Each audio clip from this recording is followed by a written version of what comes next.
Dubai একসময় বালি আর উত্তপ্ত পরিবেশের দেশ হিসেবে পরিচিত এই দুবাই আজ বিশ্বের মধ্যে সবার থেকে বিখ্যাত ট্যুরিস্ট স্পট। হ্যাঁ, আজ থেকে 30 বছর আগে পর্যন্ত এই দুবাই শুধুমাত্র একটি বালির স্তূপ ছিল, আর যেখানে না তো কোনো খাওয়ার জন্য পানীয় জল ছিল আর না ছিল কোনো অন্য ফ্যাসিলিটিস। মানে এক কথায় পুরাতন দুবাইকে মরুভূমিও বলা যায়। তবে আজ এই দুবাই এত উন্নত আর অ্যাডভান্স হয়ে গেছে যে বিশ্বের সমস্ত ধনী লোকেরা এই জায়গাতে ট্যুর করতে পছন্দ করে, আর এই কারণেই দুবাই সবসময় শিরোনামে থাকে। তবে নতুন করে এই দুবাই আরও চর্চার বিষয় হয়ে দাঁড়ায় যখন সেখানে হাওয়াতে ভাসমান শহর তৈরির নিউজ ঘোষণা করা হয়। আসলে কি এই জিনিস, আর কি করেই বা দুবাই এর কনস্ট্রাকশনকে ডিজাইন করবে? যদি বিষয়টা সম্পর্কে সম্পূর্ণটা জানতে চান তাহলে ভিডিওটি একদম শেষ পর্যন্ত দেখতে থাকবেন। তবে ভিডিওটি শুরু করার আগে আপনাদের কাছে একটি ছোট্ট অনুরোধ রইল, নতুন বন্ধুরা চ্যানেলটি সাবস্ক্রাইব করে পাশে থাকা বেল আইকনটি অলে সেট করে নেবেন এই রকম ইন্টারেস্টিং আর আনকমন ভিডিও প্রতিনিয়ত দেখার জন্য। বন্ধুরা, দুবাইকে বিশ্বের মধ্যে সবার থেকে বেশি অ্যাডভান্স আর অ্যাট্রাকটিভ ভ্যাকেশন ডেস্টিনেশন বলে মনে করা হয়, কারণ এটা বিশ্বের মধ্যে সবার থেকে লাক্সারিয়াস সিটি হওয়ার সাথে সাথে এখানে ওই সব জিনিস রয়েছে যেটার কল্পনা মানুষ স্বপ্নে করে থাকে। আর এই জন্যই সমস্ত মানুষ একবারের জন্য হলেও এই জায়গাতে যাওয়ার অবশ্যই চেষ্টা করে। এখানে বুর্জ খলিফার মতো বিশ্বের সবচেয়ে বড় বিল্ডিং আর আর্কিটেকচারের এমন এমন উদাহরণ রয়েছে যেগুলো দুবাইকে বিশ্বসেরা বানাতে অনেকখানি অবদান রেখেছে। তবে এত সব কিছু থাকা সত্ত্বেও দুবাইয়ের অ্যাডমিনিস্ট্রেটর স্যাটিসফাইড না, কারণ দুবাই সরকার এটা ভালো করেই বুঝে গেছে যেভাবে তারা ওয়ার্ল্ড রেকর্ড ভেঙে বিশ্বের সবচেয়ে বড় বিল্ডিং বুর্জ খলিফা তৈরি করেছে, তেমন একটা সময় এমনও আসতে পারে যে অন্য কোনো দেশ এই বুর্জ খলিফার রেকর্ডকে ভেঙে তার থেকেও বড় বিল্ডিং তৈরি করে ফেলবে, আর যার কারণে দুবাইয়ের পপুলারিটি ডাউন হয়ে যেতে পারে। আর এই কারণেই দুবাইয়ের অ্যাডমিনিস্ট্রেশন এমন কিছু তৈরি করতে উদ্যোগী হয়েছে যেটার রেকর্ড অন্তত এই দশকে তো কেউ ভাঙতে পারবে না। এবার আপনি ভাবতে পারেন যে দুবাই এমন কি তৈরি করতে পারে যেটার রেকর্ড ভাঙা সবার পক্ষেই ইম্পসিবল হবে। আসলে দুবাই এমন একটি অসম্ভবকে সম্ভব করে দেখিয়েছে যার কারণে পুরো বিশ্ব আজ চমকিত। হ্যাঁ বন্ধুরা, আপনারা একদম ঠিক শুনেছেন। দুবাইয়ের এই চমৎকার হলো এখানে তৈরি করা এই শহর, যেটা মাটি থেকে অনেক উপরে তৈরি করা হয়েছে আর যেটা সবসময় বাতাসে ভেসে থাকবে। বাস্তবে দুবাই এমন একটি হাইটেক সিটি ইনভেন্ট করতে চলেছে যেটা সম্পূর্ণটাই হাওয়াতে ভেসে থাকবে। দুবাইয়ের হাওয়াতে তৈরি করা এই শহর বানানোর বিষয়টি বর্তমানে যদিও একটি অযৌক্তিক ঘটনা বলে মনে হয়, তবে যখন এটা তৈরি হয়ে সবার সামনে আসবে তখন এটা আর্কিটেকচারের এমন একটা উদাহরণ হবে যেটার রেকর্ড ব্রেক করা সম্ভব হবে না। দুবাইয়ের এই ড্রিম প্রজেক্টের অমায়িক আর্কিটেকচারের কনস্ট্রাকশন 21 দশকে সম্পূর্ণ করা হবে। যদি এই হাইটেক সিটির কথা বলা হয় তাহলে জেনেরা স্পেস নামের একটি কোম্পানিকে ডাউন সার্কেল নামের এই ফ্লোটিং রিং সিটি বানানোর জন্য নির্বাচন করা হয়েছে। এই হাইটেক সিটি 3000 মিটার গোলাকার, মানে 3 কিলোমিটারের ডাইমেনশনে বিশ্বের সবচেয়ে উঁচু বিল্ডিং বুর্জ খলিফার চারিপাশে বানানো হবে। যদিও বর্তমানের এই ঘটনাটি শুনে কোনো নন ফিকশন গল্প বলেই মনে হয়, তবে যখন এই হাইটেক শহরটি সম্পূর্ণ তৈরি হয়ে যাবে তখন এটা কতটা অ্যাডভান্স আর ফিউচারিস্টিক হবে একবার আপনি নিজেই ভেবে দেখুন। জেনেরা স্পেস যে ডাউনটাউন সার্কেল নামের এই ফ্লোটিং সিটি অফ দুবাইকে তৈরি করতে চলেছে সেটা কোনো নর্মাল সিটি হবে না, বরং এটা হাই টেকনোলজি সম্পূর্ণ একটি হাইটেক সিটি হবে। এই শহরটিকে সম্পূর্ণ গোলাকার একটি আংটির মতো করে তৈরি করা হবে, মানে যেটাকে দূর থেকে দেখতে একটি আংটি বলে মনে হবে, আর এটাকে মাটি থেকে অনেক উঁচুতে মানে আকাশের গা ঘেঁষে তৈরি করা হবে। আপনার মনে এখন এই প্রশ্নটা আসতে পারে যে এই শহরটি যখন সম্পূর্ণ তৈরি হয়ে যাবে তখন এখানকার লোকেদের জিনিসপত্র কিনতে হলে তারা কি করবে? তাদের কি আবার মাটিতে নেমে আসতে হবে, নাকি তাদের প্রয়োজনীয় জিনিস তাদের কাছে পৌঁছে দেওয়া হবে?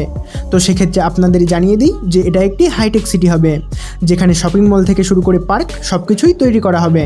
শুধু এইটুকুই না, এখানে ওই সব জিনিসের সুবিধা থাকবে যেটা একটি সাধারণ মানুষের সবসময় প্রয়োজন হয়। ধর্মীয় স্থান থেকে পাবলিক প্লেস, এখানে সব কিছুই অ্যাভেলেবেল থাকবে। এগুলো এই জন্য থাকবে কারণ জেনেরা স্পেস কোম্পানি নিজের ডাউনটাউন স্পেস সার্কেলের মতো প্রজেক্টকে দুনিয়ার সামনে রাখার আগে এটার স্টেবিলিটির ওপরে ব্যাপকভাবে হার্ডওয়ার্ক করেছে।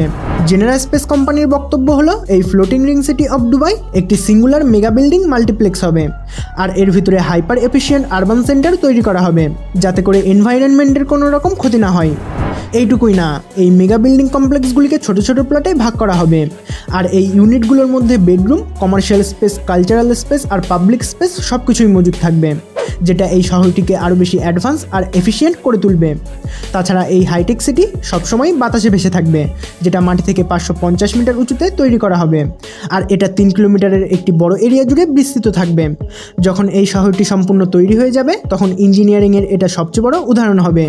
যদিও বর্তমান সময়ে দুবাই ট্যুরিস্টদের কাছে একটি আকর্ষণীয় জায়গা, তবে দুবাইতে যখন এই শহরটি সম্পূর্ণ তৈরি হয়ে যাবে তখন ট্যুরিস্টদের সংখ্যা এখানে এত পরিমাণে বেড়ে যাবে যেটা আগে কোথাও দেখা যায়নি। আপনাদের বলে দিই, দুবাইয়ের এই ফ্লোটিং সিটি যতটা দুর্দান্ত হবে ততটাই অ্যাডভান্স হবে এখানকার ট্রান্সপোর্ট সিস্টেম, কারণ এই হাইটেক সিটিতে চলাচল করার জন্য ফ্লোটিং কারের ইনভেনশন করা হবে। আপনারা এগুলোকে ছোট হেলিকপ্টার বা চপারও বলতে পারেন, কারণ যেহেতু আমরা আপনাকে আগেই বলে দিয়েছি শহরটি মাটি থেকে 550 মিটার উঁচুতে তৈরি করা হবে, তো সেহেতু সেখানে নর্মাল গাড়ি আর বাইক চালানো অসম্ভব একটি বিষয় হবে। এই জন্য কোম্পানি এই কনসেপ্টটিকেও তৈরি করেছে। এখানে ডেস্টিনেশন পর্যন্ত যাওয়ার জন্য এই ফ্লোটিং কারের ব্যবহার করা হবে, যাদের স্পিড 100 কিলোমিটার পার ঘন্টার থেকেও বেশি হবে। তো এগুলোর সাহায্যে আপনি আপনার ডেস্টিনেশন পর্যন্ত খুব তাড়াতাড়ি পৌঁছে যেতে পারবেন। তবে এই ফ্লোটিং স্পেস শহরটির বিষয়টিকে কোনো ফেরিটেল বলে মনে হলেও যখন এই শহরটি সম্পূর্ণ তৈরি হয়ে যাবে তখন এটা কতটা সুন্দর আর অ্যাডভান্স হবে আপনি নিজেই ভেবে দেখুন। শহরটি মাটি থেকে 550 মিটার উঁচুতে তৈরি হলেও এখানে ওই সমস্ত সুবিধা থাকবে যেটা একটি নর্মাল সিটিতে দেওয়া হয়। এখানে আর্টিফিশিয়াল পাহাড়, মাঠ, রেগিস্তান, ওয়াটারফল এমনকি গুহা সমস্ত কিছুই তৈরি করা হবে, যেগুলোকে দেখার পর এটা কোনোভাবেই বিশ্বাস করা যাবে না যে জায়গাটি মাটি থেকে অনেক উপরে তৈরি রয়েছে। শহরটিকে সম্পূর্ণটাই একটি আসল শহরের মতো করে তৈরি করা হবে। তবে এই হাইটেক শহরের সবচেয়ে পপুলার প্লেস হবে সেখানে তৈরি করা এই স্পেস পার্ক, মানে ফ্লোটিং রিং সিটির গার্ডেন। এই গার্ডেনটিকে আর্টিফিশিয়ালি আর ন্যাচারালি এত সুন্দর করে তৈরি করা হবে যেটাকে দেখার পর আপনি মন্ত্রমুগ্ধ হয়ে যেতে পারেন।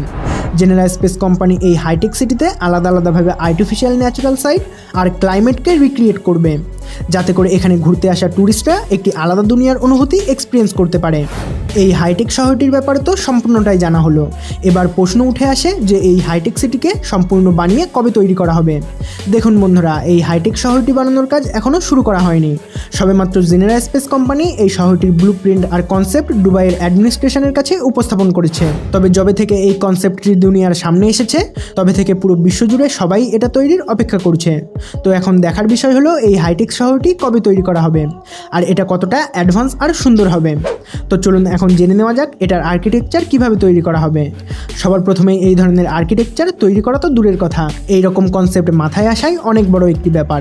তবে আপনাদের বলে দিই, নাজামস চৌধুরী আর নীলস রমেশ এই দুইজন মিলেই এই সুন্দর আর অ্যাডভান্স শহরটির ডিজাইন তৈরি করেছেন।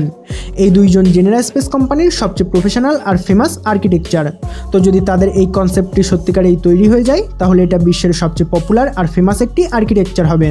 তো যাই হোক, আপনার কি মনে হয় বর্তমানের সায়েন্স আর টেকনোলজি কি এত অ্যাডভান্স হয়ে গেছে যার সাহায্যে আজ এই ধরনের শহর নির্মাণ করা যাবে, যেটা মাটি থেকে 550 মিটার উঁচুতে, সাথে সাথে সেখানে সমস্ত রকম ফ্যাসিলিটি আর ফিউচারিস্টিক গাড়িও মজুদ থাকবে? সত্যিই কি বর্তমানের সায়েন্স এতটা ডেভেলপ হয়ে গেছে, নাকি এটা শুধুমাত্র একটি ফিউচারিস্টিক ডিজাইন যেটা জেনেরা স্পেস কোম্পানি দুবাইকে শুধুমাত্র হাইলাইট করে রাখার জন্য ভাইরাল করেছে?